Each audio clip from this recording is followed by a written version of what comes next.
ગુજરાત ભાજપ પ્રદેશ પ્રમુખ જગદીશભાઈ વિશ્વકર્માના જન્મદિવસ નિમિત્તે આણંદ જિલ્લા ભાજપ દ્વારા વિશેષ ઉજવણી કરાઈ હતી।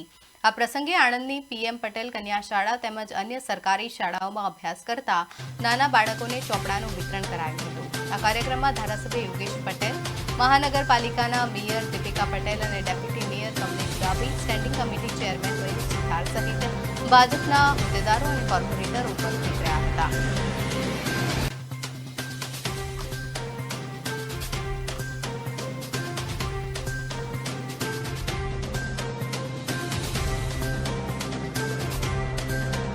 બુકે નહીં પણ બુક જેવો સુંદર વિચાર અમને બધાને આપ્યો તેવા ભારતીય જનતા પાર્ટીના ગુજરાત પ્રદેશના અધ્યક્ષ શ્રી જગદીશભાઈ વિશ્વકર્માનો આજે જન્મદિવસ છે। એમના વિચારને આગળ વધારતા ભારતીય જનતા પાર્ટી આણંદ જિલ્લા દ્વારા આજરોજ પીએમ શ્રી શાળામાં આણંદ શહેરમાં ચોપડા વિતરણ કરવામાં આવેલ છે અને સમગ્ર આણંદ જિલ્લાની દરેક સરકારી શાળાઓમાં આજથી વિદ્યાર્થીઓને ચોપડા વિતરણનું કામ શરૂ કરેલ છે। તેમના જન્મદિવસ નિમિત્તે આણંદ જિલ્લાની અલગ અલગ સરકારી શાળાઓમાં ભારતીય જનતા પાર્ટીની અલગ અલગ મંડળોની ટીમ દ્વારા બધી જ જગ્યાએ ચોપડા વિતરણનો કાર્યક્રમ આજથી શરૂ કરવામાં આવેલ છે, જે અંતર્ગત અમે આણંદ શહેરની પીએમ શાળામાં ચોપડા વિતરણ કરવા આણંદ શહેર સંગઠન અને કરમસદ આણંદ મહાનગરપાલિકા કોર્પોરેશનની ટીમ દ્વારા આજે અમે ચોપડા વિતરણ કરેલ છે।